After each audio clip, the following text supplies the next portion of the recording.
रातें भी मदीने की, बातें भी मदीने की, जीने में जीना गे क्या बातों के जीने की।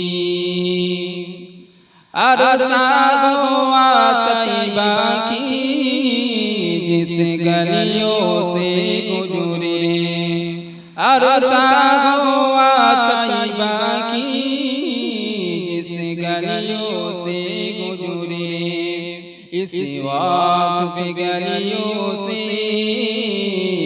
खुशबू के वसीले की, इस वक्त पे गलियों से खुशबू के वसीले की। तारीफ के लायक जब अल्फाज नहीं मिलते, तारीफ के लायक जब अल्फाज नहीं मिलते, तारीफ करे कोई किस तरह मदीने की, तारीफ करे कोई किस तरह मदीने की। रातें भी मदीने की, बातें भी मदीने की, जीने में जीना गे क्या बातों के जीने की। वो अपने निगाह से दीवाना बनाते हैं, वो अपने निगाह से मस्ताना बनाते हैं, जगमग भी नहीं देते मैं खारों पीने की। रातें भी मदीने की, बातें भी मदीने की, जीने में जीना गे क्या बातों के जीने की। अल्लाहुम्मा सल्ली अला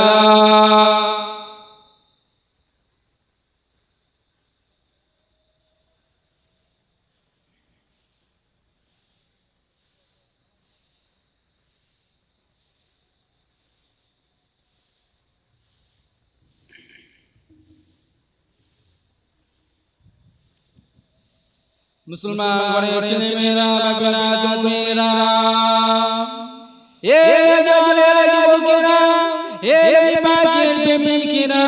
अल्लाह रसूल साबी हज़रत खुबैब के এমন করে জালিলরা কষ্ট দিতে লেগেছে। হযরত খুবৈব রাদিয়াল্লাহু তাআলা তিনি আপনার কলেমা চাচ্ছেন না, এমন করে জালিলরা দেখতে লেগেছে। হযরত খুবৈবকে যদি আমরা মেরেও ফেলি তাহলে মুহাম্মদ রাসূলের দল ছাড়বে না, আল্লাহ দল ছাড়বে না। জালিলরা অনেক কাকুতি মিনতি করার পরে, জালিলরা অনেক পরিকল্পনা করার পরে হযরত খুবৈব রাদিয়াল্লাহু তাআলা তাকে আপনার কিনা শহীদ করে দিয়েছে। এ নজারা যুবকেরা, এ নবী পাকের প্রেমিকেরা, এমন করে দেখতে পাওয়া যায় রাসূলের সাহাবী হযরত বিলাল রাদিয়াল্লাহু তাআলা যিনি ছিলেন কালো, বর্তমান যার বাড়ি হলো ইথিওপিয়া অর্থাৎ জর্ডানে, তিনি ছিলেন হাবশী বিলাল, হাবশী গোলাম এমন করে উমাইয়ার গোলাম ছিল।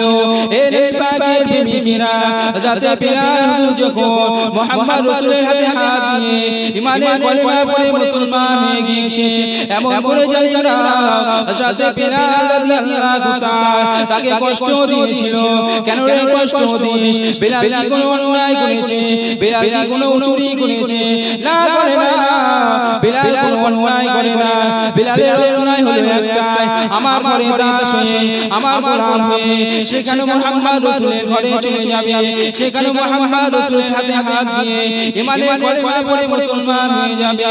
এ নবী পাকের প্রেমিকেরা, এ রাসূলুল্লাহ দিওয়ানারা, আজকে দুনিয়া জমিনে দেখা যায় এমনও মানুষ আছে তাদের পক্ষে যদি না থাকা হয় তাহলে তারা বলবে কি যে আমাদের দলে থেকে আমাদের খায় আমাদের মাঝে আর আমাদের দল কেন করে না। হে নবী পাকের প্রেমিকেরা, তৎকালীন সময় যারা গাদ্দার ছিল, তৎকালীন সময় যারা জালিম ছিল, আজকেও ঠিক তেমন তারা জালিম। যদি জালিম না হতো, ইসলাম কোনোদিন কাউকে গোলাম করে পছন্দ করে না, ইসলাম কোনোদিন কাউকে দাস করাকে পছন্দ করে না। ইসলাম চাই মুক্ত করে দাও, ইসলাম চাই স্বাধীনতা করে দাও। হে নবী পাকের প্রেমিকেরা, হে রাসূলুল্লাহ দিওয়ানারা, আল্লাহর নবী নূর নবী দয়া নবী জিন্দেগি জমিনে দুনিয়া জমিনে রাসূলুল্লাহ এসে দেখতে লেগেছে মানুষ মানুষের উপরে অত্যাচার করছে, এমন করে মেয়েদেরকে রেপ করে মেরে ফেলছে, জানতো জানতো মানুষগুলোকে পুঁতে ফেলছে। হে জওয়ানেরা, যুবকেরা, হে নবী পাকের প্রেমিকেরা, গল্প বলতে আসি না, তারিখ বলছি তারিখ। নবী পাক সাল্লাল্লাহু আলাইহি ওয়াসাল্লাম এমন করে দেখতে পাওয়া যায় রাসূলুল্লাহ যখন মানুষদেরকে বুঝিয়েছিল, হে মদিনার মানুষেরা, হে মক্কার মানুষেরা, তোমরা মানুষের উপরে জুলুম করো না, তোমরা মানুষের উপরে অত্যাচার করো না, এমনকি তোমরা তাদের সাথে ভালো আচরণ করো।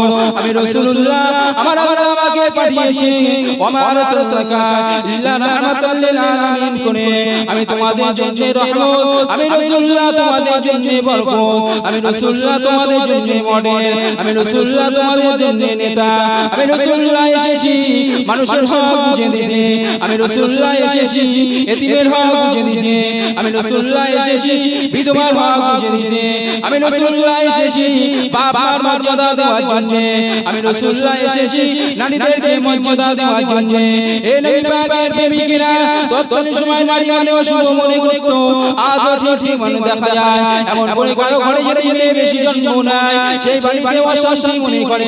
কিন্তু না না না, শুনে রেখে দাও, জেনে রেখে দাও, রাসূলুল্লাহ বলবে যদি কারো বাড়িতে ছেলে হয় তাহলে আল্লাহ পাক তার জন্য খোশ খবর দেয়। আর আল্লাহ পাক যদি কারো ঘরে পরপর তিনটে নারী অর্থাৎ পরপর তিনটে যদি কন্যা দেয়, আমার আল্লাহ তাকে জান্নাতের সুসংবাদ দিল।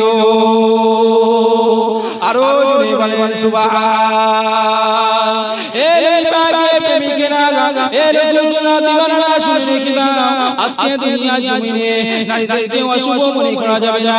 তৎকালীন সময় জালিমেরা চেয়েছিল নারীদেরকে মেরে ফেলা, নারীদেরকে পুঁতে ফেলা, আজকেও জালিমেরা চাইছে নারীদেরকে রেপ করা, নারীদেরকে মেরে ফেলা। কারণ এরা তো জানে ইসলামে যদি শোষণ করতে হয়, ইসলামকে যদি মেটাতে হয়, এমন করে ইসলামকে যদি মুছে দিতে হয়, নারীদেরকে আগে শেষ করতে হবে, নারীদেরকে আগে বার করতে হবে। হে নবী পাকের প্রেমিকেরা, হে রাসূলুল্লাহ দিওয়ানারা, বিশেষ করে আমার মা ও বোনদেরকে বলে দিয়ে যায় নিজেরা পর্দা করো। কেন পর্দা হলো ফরজে আইন, যেমন কিনা আপনার নামাজ পড়তে হবে ঠিক তেমনই আপনার পর্দা করতে হবে। হে নবী পাকের প্রেমিকেরা, দুনিয়ার জিন্দেগি অল্প দিনের জিন্দেগি। রাসূলুল্লাহ বুখারী তিরমিজি বর্ণনায় বলেন, আদ-দুনিয়া ওয়াসিজনুল মুমিন ওয়া জান্নাতুল কাফির, দুনিয়াটা মুমিন বান্দা বান্দির জন্য জাহান্নাম, আর যারা কাফির বেঈমান বেদিন হবে তাদের জন্য জান্নাত। হে নবী পাকের প্রেমিকেরা, যারা আল্লাহ পাকের হক বান্দা বান্দি হবে, যারা আল্লাহ পাকের মাহবুব বান্দা বান্দি হবে, তারা দুনিয়ার জমিনে কষ্ট ভোগ করবে, তাদেরকে দুনিয়ার জমিনে আল্লাহ হাজার পরীক্ষা নেবে, তারপরে আল্লাহ পাক তাকে সবথেকে বড় নিয়ামত হলো তাকে আল্লাহ জান্নাতি করিয়ে দেবে। এমন করে আল্লাহ পাক তাকে জান্নাতে দিদার দিয়ে দেবে। আরো জোরে বলেন সুবহানাল্লাহ। দেখো দুনিয়ার জমিনে হাজারো চক্রান্ত হবে, দুনিয়ার জমিনে হাজারো পরিকল্পনা হবে, আর পরিকল্পনা কোন অন্য ধর্মের প্রতি হয় না। কেন? ইসলাম তো শেখায় মানবতা, অর্থাৎ শান্তি, সভ্যতা। ইসলাম শেখায় ভালোবাসা। এই জন্য ইসলামের অনুসারীরা কোনদিন যুগে যুগে এমন কোন নিশানা দলিল নেই, এমন কোন প্রমাণ নেই যে ইসলামের অনুসারীরা অন্য কোন ধর্মের উপরে আঘাত দিয়েছে। কিন্তু যুগে যুগে এটা দেখা গিয়েছে, কিতাবুল মাগাজি ইতিহাসটা সাক্ষী দিচ্ছে যে যুগে যুগে অন্য ধর্মের মানুষরা ইসলামের প্রতি আঘাত করেছে। কেন? এটা আমার বিশ্বাস। আল্লাহ তাআলা কোরআনের মধ্যে বলেন সূরা আল ইমরানের ভিতরে, ইন্না দীনা ইনদাল্লাহিল ইসলাম, আমি আল্লাহ ইসলাম ধর্মকে শ্রেষ্ঠ মনোনীত হিসেবে গ্রহণ করেছি। আর এই ইসলাম তো শেখায় শান্তি, সভ্যতা। এই জন্য ইসলামের অনুসারীরা কোনোদিন কাউকে কষ্ট দিতে চায় না, হোক সে অন্য ধর্মের, সে যে ধর্মের হোক না কেন, মানুষ হিসেবে মানুষের উপরে ভালোবাসতে হবে।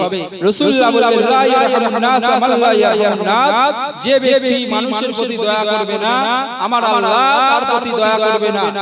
তাহলে হাদিসে তারা আমাদের একটা উদ্দেশ্য নিতে হবে, সেটা হলো আমরা মানুষ হিসেবে মানুষকে ভালোবাসবো। সে যে ধর্মের হোক না কেন, সে একজন বিভাষিত ব্যক্তি, সে যদি হিন্দু হোক, দলিত হোক, আদিবাসী হোক, যে ধর্মের হোক না কেন, সে খ্রিস্টান, ইহুদি, যে ধর্মের হোক না কেন, সে যদি ক্ষুধার্ত থাকে তাকে খানা খাওয়াতে হবে। তার নামই হলো ইসলাম। বলেন সুবহানাল্লাহ। সে যদি বিভাষিত হয় তার বিভাষা মেটাতে হবে, তার নামই হলো ইসলাম। তাহলে ইসলাম শুধুমাত্র নামাজ, রোজা, হজ, যাকাত দেওয়া এগুলোর নাম ইসলাম নয়। এগুলো নিজের জীবনের নিয়ম, অর্থাৎ আমল। নিজে নামাজ পড়লে নিজের উপকার হবে, সমাজের কোনো উপকার হবে না। নিজে হজ করলে নিজের উপকার হবে, সমাজের কোনো উপকার হবে না। নিজে দান করলে নিজের উপকার হবে, এমন করে নিজের জীবনের আমল করলে নিজের উপকার হবে। অন্যায় জুলুম মেটালে সমাজের উপকার হবে, অর্থাৎ মানুষ সুষ্ঠুভাবে থাকতে পারবে।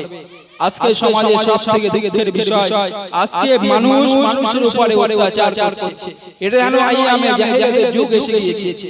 জাহেলিয়াতের যুগে দেখা যেত যার ক্ষমতা থাকতো সে মানুষের উপর চড়ে বসতো, অর্থাৎ মানুষের নেতা প্রভু হতে চাইছিল। এমন করে তারা চাইতো যে মানুষ আমার গোলাম হয়ে থাক। আজও কিছু আছে তারা চায় মানুষ আমার গোলাম হোক, কিন্তু ইসলাম কোনদিন বলে নাই যে মানুষ মানুষের গোলাম হবে। শুধুমাত্র গোলাম একজনকে হতে হবে, যিনি হলেন মুহাম্মদ রাসূল সাল্লাল্লাহু আলাইহি ওয়াসাল্লাম। তানার গোলাম হতে হবে। তানার গোলাম হলে জান্নাত পাওয়া যাবে। আর দুনিয়ার বেদিন, বেঈমান, জালিম তাদের গোলাম হলে জাহান্নাম ছাড়া দ্বিতীয় কিছু হবে না। মুসলমানের ছেলেমেয়েরা, বাবেরা, তরুণীরা, এ নবী পাকের প্রেমিকেরা, এ রাসূলুল্লাহ দিওয়ানারা, শুনে খেদা। বনি ইসরাঈল যুগের মধ্যে একটা মানুষ ছিল, যার নাম ছিল কিফাল। এমন করে তৎকালীন সময় ধনী ব্যক্তি ছিল। তৎকালীন সময় তিনি একটা ধনী ব্যক্তি ছিল। তার মাকসাদ, উদ্দেশ্য একটাই ছিল, সে আপনার সুন্দরী নারীদেরকে খরিদ করে নিয়ে আসতো। এমন করে নিজে চাহিদা মেটাতো। এ নবী পাকের প্রেমিকেরা, এ রাসূলুল্লাহ দিওয়ানারা, শুনে গেলা। এমন করে একদিন বাজারে গিয়েছে। বাজারে গিয়ে 7,000 টাকা একটা সুন্দরী নারীকে কিনে নিয়ে এসেছে।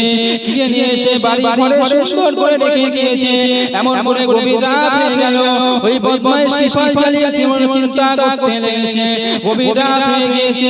তার কাফলত মেটানোর জন্য তিনি যখন ঘরের ভিতরে প্রবেশ করেছে, এমন করে দেখতে লেগেছে ওই মেয়েটা কাঁদতে লেগেছে। এমন কি ওই মেয়েটার কান্না দেখে কিফাল বলতে লেগেছে, এ বাবা মেয়ে, তুমি কেন কাঁদতে লেগেছো? ওই সময় ওই মেয়ে বলতে লেগেছে, বাবা মনিব রে, আমি কাঁদতেছি কারণে আমি আমার আল্লাহকে ভয় করি। আমি জীবনে আমার সৌন্দর্য আমি কাউকে দেখাই না, আমি কোনো পরপুরুষকে দেখাই না। এ নবী পাকের প্রেমিকেরা, এ রাসূলুল্লাহ দিওয়ানারা, শুনে খেলা। বিশেষ করে মা ও বোনদেরকে বলে দিয়ে যায়, তিনি তৎকালীন সময় নবী মুসা আলাইহিস সালামের কওমের মানুষ ছিল। যে একজন নারী হয়ে কতটা সে আল্লাহকে ভয় করত, কতটা সে আল্লাহকে কেয়ার করত। আজকে নারীরা কতটা আল্লাহকে ভয় করে, কতটা আল্লাহকে মানে একটু দেখে না। এ নবী পাকের প্রেমিকেরা, এ রাসূলুল্লাহ দিওয়ানারা, এমন করে দেখতে পাওয়া যায় ওই কিফাল মেয়েটার কথা শুনলো। কিফাল মেয়েটার কথা শুনে কিফালের মনে চোখে পানি এসে যায়। আরে দুনিয়া জমিনে আল্লাহকে আল্লাহ বলে মানি না, আমার কত বয়স হয়ে গেল, আল্লাহ বলে আমি আল্লাহ বলে মানি না, আল্লাহকে এক ঘোষণা করি না। আর এই অল্প বয়সে যুবতী মেয়ে, অল্প বয়সের মেয়ে আল্লাহকে এত ভয় করে, আল্লাহকে এত ডর করে, এমন করে কি ফলে চোখ দিয়ে পানি এসে যায়। কি ফলে সময় চিন্তা করতে করতে কি ফলে মনে উত্তর এসে গেল, আমি জীবনে অনেক অন্যায় করেছি, জীবনে আমি অনেক ভুল করে ফেলেছি, জীবনে অনেক গুনাহ করে ফেলেছি। ওই মেয়েটাকে বলতে লেগেছে, এ বাবা মেয়ে, তুমি আমাকে ক্ষমা করে দাও, তুমি আমাকে মাফ করে দাও, আর তোমার হাতটা বাড়িয়ে দাও, আমি কলেমা পড়ে নেব। এমন করে মেয়েটা তাকে ক্ষমা করে দিল, এমন করে কলেমা পড়ে সে মুসলমান হয়ে গিয়েছে। এ নবী পাকের প্রেমিকেরা ওই রাতেতে কি বলে আপনার ঘরেতে দোল লাগিয়ে শুয়ে পড়লো। এমন করে দেখতে পাওয়া যায় ফজরের সময় হয়ে গিয়েছে, সকাল হয়ে গিয়েছে, কি ফলে বাড়ির দরজা খোলা যায় না, কি ফলে বাড়ির দরজা ভিতর থেকে বন্ধ আছে, বাইরে থেকে মানুষজন দাঁড়িয়ে আছে। কেন তৎকালীন সময় সে একজন ধনী ব্যক্তি ছিল, তৎকালীন সময় তিনি একজন রাজা ব্যক্তি ছিল। এ নবী পাকের প্রেমিকেরা এমন করে দেখতে পাওয়া যায় অনেক চেষ্টা করার পরে কি ফলে বাড়ির যখন দরজা খোলা যায় না, তখন লেখা আছে কি ফলে বাড়ির দরজার সামনে সোনালী অক্ষরে লেখা আছে কি ফল আল্লাহ পাক ক্ষমা করে দিয়েছে, কি ফল আল্লাহ পাক ক্ষমা করে, কি ফল আল্লাহ পাক জান্নাতি করে দিয়েছে। আরো জোরে বলেন সুবহানাল্লাহ। বনি ইসরাইল যুগে তিনি একজন নারী, আল্লাহকে কত মানত। আজকে শ্রেষ্ঠ উম্মতি করে ইসলাম ধর্মের প্রতি আমাদের কোনো চিন্তা নেই। আজকে মাহফিল দিয়ে মানুষ ইসলামে যুগে যুগে মার খায় একটাই কারণে, সেটা হলো ইসলামকে না মানার কারণ। অর্থাৎ ইসলাম যদি আমরা প্রাধান্য বেশি না দিই, তাহলে আমাদের ইসলামে অনেক আমাদের ক্ষতি হবে, আমাদের অত্যাচার হবে। আর ইসলাম যদি আমরা মেনে নিই, বাস্তব জীবনে রূপ দিই, অর্থাৎ ইসলামের দায়িত্ব যদি আমরা পালন করি, তাহলে আমাদের উপরে অত্যাচার এতটা হবে বলে মনে হয় না। আজকে মানুষ যদি কোন গানের আড্ডা, জোয়ার আড্ডা এমন করে এখানে যদি নাচ গান, নোংরা মেয়েরা যদি এসে এখানে ডান্স করতো, আমার তো মনে হয় এই জায়গা দেওয়া যেত না। কিন্তু আজকে আমার জাতি মার খাওয়ার একটাই কারণ, সেটা হলো ইসলামের প্রতি তাদের ভালোবাসা কমে গেছে। ইসলাম তাদের মুখে হ্যাঁ আমি ইসলামের অনুসারী, হাকিকাতে ইসলামটা মানার কোনো আগ্রহ চেষ্টা নেই। এই জন্য আজকে ইসলামের উপর অত্যাচার হচ্ছে। রাসূলের সাহাবারা রাসূলের সাথে জান বান করেছে, বাস্তব জীবনে অর্থাৎ মুখ দিয়ে যেমন বলেছে ইসলামের আমরা ইসলামকে মানি, ঠিক তেমনি রাসূলের সাথে নিজের জান কুরবান করে রাসূলের সাথে তারা জিহাদ করেছে। এই জন্য রাসূলের সাহাবারা দুনিয়া থেকেই তারা জান্নাতে হয়ে গিয়েছে। বলেন সুবহানাল্লাহ। আরো জোরে বলেন সুবহানাল্লাহ। আল্লাহুম্মা সাল্লি আলা।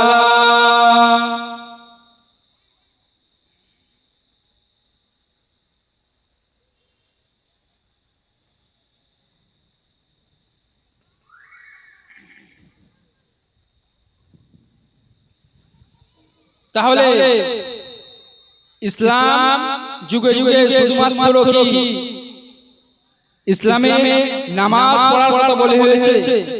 ইসলামে কি রাসূলুল্লাহ বলেছিলেন রোজা রাখো?